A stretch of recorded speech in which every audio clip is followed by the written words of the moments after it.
Hello and welcome back to the channel. Today I'm going to share with you my Criterion flash sale haul. And I mentioned this in a live video, but I only picked up a few titles, but I did want to share those with you. And the first one I picked up, I was really excited about this one. David Lynch's Inland Empire. And you can see it says down here, A Woman in Trouble. And here's the back of that one. This is spine number 1175 from the Criterion collection. And I had a couple of thoughts on this movie. I haven't seen this movie. I went to see this movie in the theater, I believe, when it came out. I'm such a big David Lynch fan, and I haven't seen it. I haven't rewatched it yet, but I'm excited to rewatch it. This is, I'm going to read a little bit of the back of this movie too. This is a movie from 2006. It is in color and black and white. David Lynch's first digitally shot feature makes visionary use of the medium to weave a vast meditation on the enigmas of time, identity, and cinema itself. I think I'm going to stop there because I believe that's the essence of a lot of Lynch films right there in that particular statement. So well said. This, once again, is director approved. It's a 2 Blu-ray special edition. It's a new HD digital master made from the 4K restoration. So this was shot on digital, and I remember how my theater experience was a little unsettling in the theater because of the fact that it was shot on digital, but I think Lynch wanted to experiment with that, and I think he does a great job at that. This also has 2 films from 2007, Lynch 1 and Lynch 2 by Black and White, the makers of David Lynch, The Art Life, which I'm excited to watch. Again, haven't seen that yet. New conversation between actors Laura Dern and Kyle MacLachlan. Now, I did watch part of this conversation. One thing I should mention too, in April, if you have the Criterion channel, which I love, by the way, there is they're featuring, I believe, all of David Lynch's work, including lots of extra features. And so this interview with Laura Dern and Kyle MacLachlan is on the channel, and it's very entertaining to see them talk about their experience working with David Lynch and his whole process, specifically for making this movie, which was a little bit different maybe than it was a different process than he used for some of his other films, because he started writing scenes, and they talk about this. He started writing some scenes and would contract Laura Dern and other players to kind of perform. And it wasn't exactly, shall I say, it was more of an organic process. So he would shoot a couple of scenes or a monologue. He would write a monologue and give it to Laura Dern, and then she would be asked to memorize that and perform it. And it was more organic, I guess, is what I was saying before too, more organic of a process of making a film, which apparently he was interested in at that particular time. So again, I'm interested to watch this movie. I am a huge fan of David Lynch. Let me know if you pick this up in the Criterion sale. I think the other thing I wanted to mention too is, outside of the other extra features, I'll just finish with that. More things that happen, 75 minutes of extra scenes.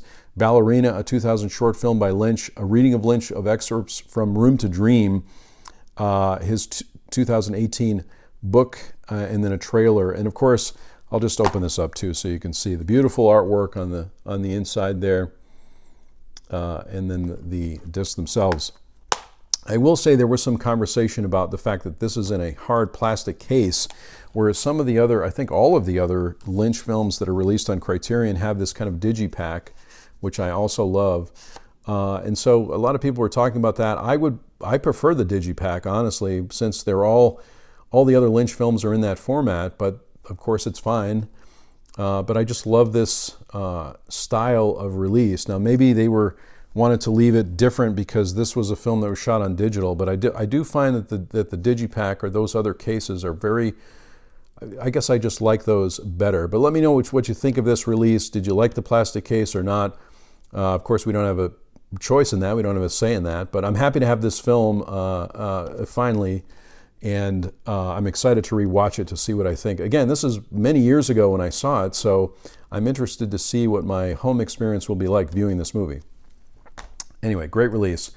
I mentioned this also in the live stream about picking up this movie, which I'm a big fan of. This is a film called Bergman Island. Now, there is a documentary called Bergman Island that is part of the Bergman box set. This is not that. This is the 2021 movie.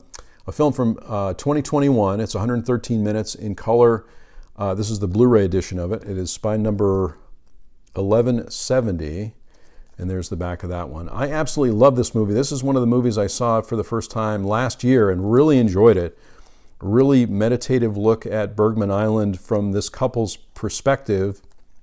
And again, I'm going to read the back of this. Writer-director Mia Hansen-Løve embarks on a luminous summertime odyssey to the home of Ingmar Bergman for her 7th feature, a graceful, shape-shifting tale about the interplay of life and art and the ways in which stories are born. And this is a beautiful film. I love this film, very meditative.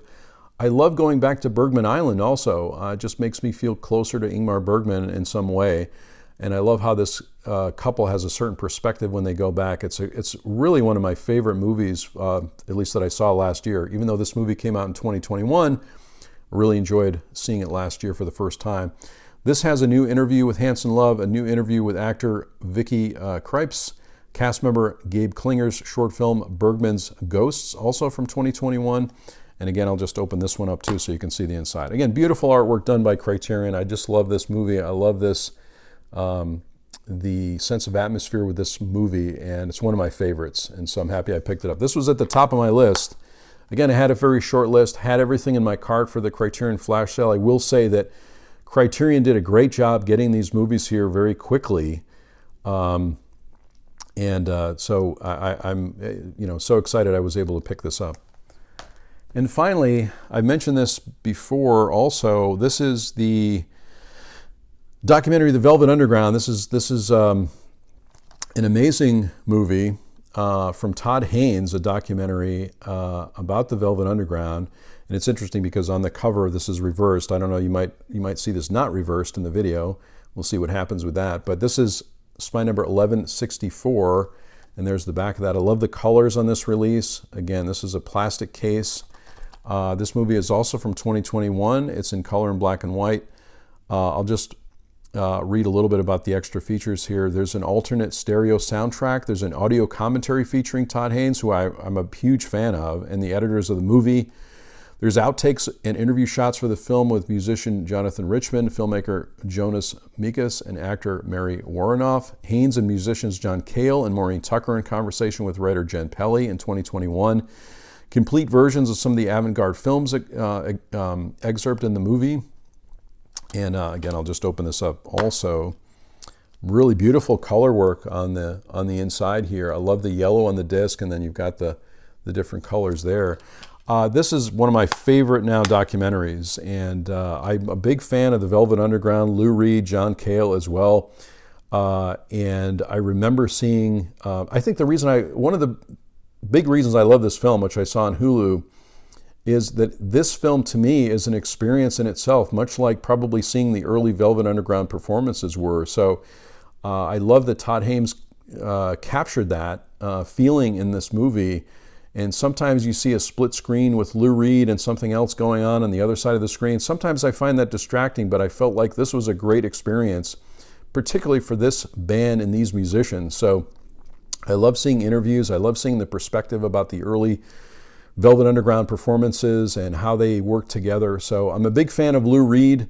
I remember also, I lived in New York City for many years. I remember seeing a very intimate show with Lou Reed probably in the 80s, and really enjoying that. And I'm such a huge fan of his music, his poetry, his work, as well as John Cale. Also, I'm a big John Cale fan. So anyway, I love this movie. Let me know if you pick this up in the sale, if you like this particular documentary, or if you have another documentary too that you liked in particular. I love documentaries, and I probably don't talk about them enough on the channel, but if you have a recommendation there, let me know for sure. I love recommendations in the comments section. So let me know also if you participated in the Criterion flash sale. I love these sales. Of course, I'm looking forward to what will hopefully be a sale in July with Barnes & Noble that lasts a little bit longer. I think with this particular sale, I feel like I'm under a certain amount of pressure because it's 24 hours. So I usually have some ideas in mind, and I typically in past sales would pick up more, but these were the 3 that were at the top of my list, and I'm happy that I picked them up. I'm watching so many different things, at least this year, and so I've been focusing on some other labels, Warner Archive, Indicator, Kino Lorber, to kind of fill in some spaces in my some gaps in my collection. So haven't been buying as much Criterion, but let me know if you picked up something in the sale, or you have a title that you're specifically excited about.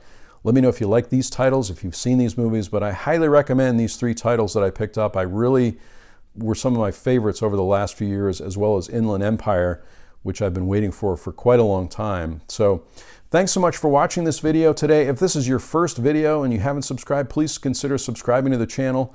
Lots of great things coming up in 2023. I sincerely hope that everyone is safe and well, and I'll talk to you soon.